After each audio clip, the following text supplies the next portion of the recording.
হচ্ছে অফিস একদম রেডি, নিজে দেখতেই পাচ্ছ 10টা 20 মতন বাজে। আমি তো ভেবেছিলাম ছানা পোনা নিয়ে বাড়িতে আসার পর হয়তো বেরোতে 11:30 বেজে যাবে। যদি এখনও মা আছে, মা চলে যাওয়ার পর সিচুয়েশানটা বুঝবো ঠিক কেমন হচ্ছে না হচ্ছে। অনেকদিন পর এখানটায় বসে বসে ভিডিও বানাচ্ছি। এই দেখো ও বন্ধুরা, good morning, welcome back to my channel. আমাদের বন্ধু চন্দ্রমা এসে গেছে একটা নতুন দিন নিয়ে, নতুন ব্লগ নিয়ে, নতুন ভিডিও নিয়ে। তো আজকে অনেক দিন পর বাড়িতে পুজো দিয়েছি। দেখো আজকে বৃহস্পতিবার, দেখো মনটা পুরো শান্তি লাগছে। আর এখন মা এই যে প্রদীপটা নিয়ে বসেছে। আসলে বাবু নাভিটা না কিছুতেই বসছে না, এবং না বসার কারণ হিসেবে ডাক্তার বা বড়রাও, আমার বড় মাসিমণি টাসিমণি সবাই একই কথা বলছেন যে কাঁধে বলে ওরকম হচ্ছে, আর 3-4 মাস গেলে এমনি ঠিক হয়ে যাবে। তাও মা একটু ওই যে প্রদীপের তাপ দিচ্ছে। তো চলো, আর আমার সন্তাপনা ঘুমাচ্ছে, মানে আমার মম্পাই আর কি, প্রতিদিন অফিস বেরিয়ে গেল, তোমাদেরকে তো দেখালাম। আর যে পিসি আমি বললাম, ওই যে রান্নাঘরে পিসি, এই পিসি আপাতত এখন আমার সর্বক্ষণের সঙ্গী হয়েছেন। তো আর 3-4 দিন হয়তো মা থাকবে। মা বলে এসেছিলো 15 দিন থাকবে, ঠিক আছে, কিন্তু আমি জানতাম তখন মায়ের পক্ষে 15 দিন থাকা সম্ভব নয়। টানা 15 দিন নয়, হয়তো এবার গিয়ে 1 সপ্তাহ পর হয়তো আবার একবার আসতে পারে। টানা 15 দিন মায়ের পক্ষে, কেন বাড়িতে বড় মনের হাতটা ভেঙে গেছে, বাবা রয়েছেন। তো যাই হোক, অনেকটাই সামলে দিয়ে মা গেছে, আর তারপর তো পিসি রয়েছেন। আর সবচেয়ে বড় কথা কি, মা হওয়ার পর আমি সবসময় বিশ্বাস করি ঈশ্বর মায়েদেরকে একটা আলাদা ক্ষমতা দেন। আশা করছি তিনি আমাকেও সেই ক্ষমতার থেকে বঞ্চিত করবেন না, আমাকেও সেই ক্ষমতাটা দেবেন যাতে আমি পুচকেগুলোকে ঠিকঠাক রাখতে পারি, সামলাতে পারি। তারপরে সারাদিনের না, সারাদিন তো পিসি থাকেই। সমস্যাটা হচ্ছে পিসি যখন 8:05 চলে যায়, আর প্রতিদেবের আসতে রোজই মানে অফিস থেকে একটু বেরোতে লেট হয়ে যাচ্ছে, মানে মিনিমাম 10টা 10:30 বেজেই যাচ্ছে বাড়ি ফিরতে, অফিস থেকে বেরোতে না, বাড়ি ঢুকতে 10টা 10:30। কালকে 11টায় এসছে। তো ওইটাই বলছি, ঠিক আছে চলো দেখা যাক কী হয়, সবই তোমাদের সাথে যতটা পারবো শেয়ার করবো। আমার ঢোলককুমার কাঁদলে দিদি পুরো পাগল হয়ে যায়, সঙ্গে সঙ্গে দৌড়ে এসে দোলনা দেওয়া শুরু করেছে। দেখো আর চুপ করাতে হবে না, করাচ্ছি চুপ করাচ্ছি। তাই বলে তো ভালো ভালো জিনিস নিয়ে আসি। আগে এবার হারিয়ে গেছিলাম মেয়ে নিয়ে এসছি, এবার হারিয়ে গেছিলাম নাতি নিয়ে এসছি।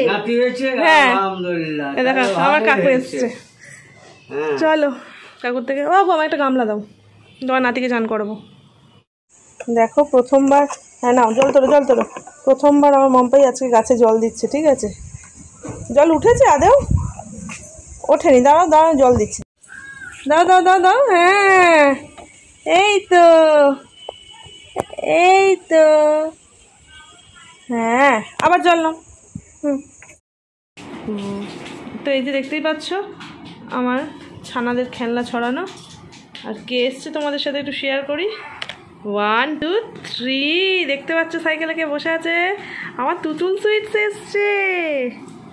আর এই যে দেখো আমি বহুদিন পর আজকে বৃহস্পতিবার একটু শাড়ি পরেছি, ওই যে বন্যের কোলে ঢোলকবাবু দেখতেই পাচ্ছ, ওই ভক্কা তুলেছে। তো চলো, প্রতিদেব এখনও জানে না। আর বুবলা সারা দুপুর যুদ্ধ করে ঘুমিয়ে পড়েছে, দেখতে পাচ্ছ তো, হাতে বল নিয়ে ওর মা এই বলটার জন্য এনেছে, সেই বলটা হাতে নিয়ে ঘুমাচ্ছে। তো চলো আসছি আবার। প্রতিদেব এখনও জানে না যে তুতুল এসছে, এসে দেখে অবাক হয়ে যাবে। আর এই দোলনাটা এখন বুবলাই ঢোলকবাবু ভালোই দোলনায় শুচ্ছে। এই যে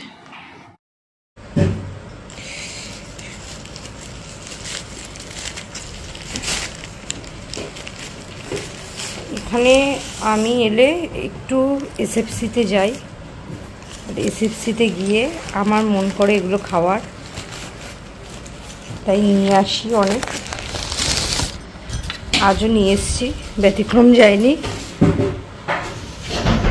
burger and crispy leg piece.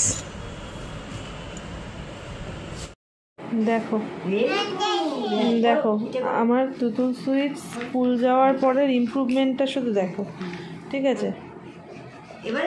অনেকেরই হয়তো মনে হবে অনেকের বাচ্চা অনেক কিছুই করে, কিন্তু তুতুল সুইটস কিন্তু এগুলো কিছু করতো না স্কুল যাওয়ার আগে, ঠিক আছে। তো এই দেখো স্কুল যাচ্ছে,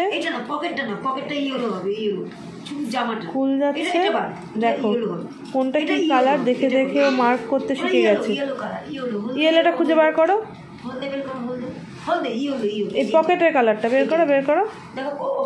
ওখানে কোনটা? হ্যাঁ, দেখো দেখো দেখো, স্কুলে দুদিন কালার করে এক্সিলেন্ট পেয়েছে। ওই দেখো দেখো দেখো দেখো, খুব সুন্দর হচ্ছে। তুতুল এসে তো দেখালাম, প্রতিদিন এখন বাড়ি আসিনি, আজকে তো আমি সেজেও নিয়েছিলাম একটু, কিন্তু কী আর হবে, সাজগোজে উঠে যাওয়ার টাইমে প্রতিদেব আসে বাড়িতে। অ্যাকচুয়ালি বললাম না যে কলকাতায় শিফট করার পর থেকেই যেহেতু প্রমোশন হয়েছে, কাজের প্রেশারও একটু বেড়েছে আর কি, আসতে একটু লেটই হয়। তো যাই হোক, তুতুল খুব কাজে দাদাই দাদাই করে, দাদাই আসছে না বলে, ও জানে এটা দাদাইয়ের বাড়ি, তো দাদাই আসছে না এখনও, খুব কাজে।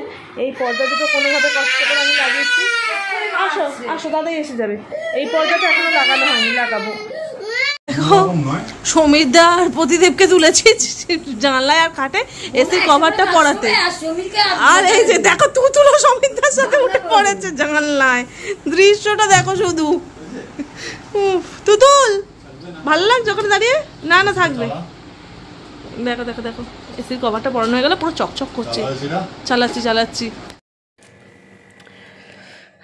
ডিনার হয়ে গেছে, ফ্রেশ হয়ে নিয়েছি, এবার শোবো। বিছানার অবস্থাটা দেখতেই পাচ্ছ। এখানে না আসলে বোন এসছে, ব্যাগট্যাগুলো রেখেছে, কেন বোন এখন একটু কদিনের ছুটি নিয়ে, মানে সামার ভ্যাকেশন পড়েছে তাই এসছে, কদিন থাকবে, আবার এখান থেকে মানে মানিকপুরে মানে বাপের বাড়িতে যাবে, যে কারণে একটু বেশি লাগেজ হয়ে গেছে। তো যাই হোক, আমি যা যা লাগেজ এনেছিলাম সব ব্যাগ আজকে মানে গুছিয়ে ফাঁকা করা হয়েছে। ফাইনালি যে দুটো ব্যাগ ছিল, মা আজকে গুছিয়ে ব্যাগগুলো ফাঁকা করে বাংকারে তুলে দিয়েছে। তো আজকে আমি অনেকদিন পর আমার বাড়ির গ্যাস ওভেনটা পরিষ্কার করেছি নিজের হাতে। আজকে পুজো দিয়েছি তো সকালবেলা বললামই। তো চলো, আজকের দিনটা এইভাবেই কাটলো, আর আজকের ভিডিওটা এখানেই শেষ করছি। পরবর্তী ভিডিও আসা পর্যন্ত তোমরা সবাই ভালো থেকো, সুস্থ থেকো, হাসতে থাকো। খুব তাড়াতাড়ি দেখা হচ্ছে পরের ভিডিওতে। টাটা।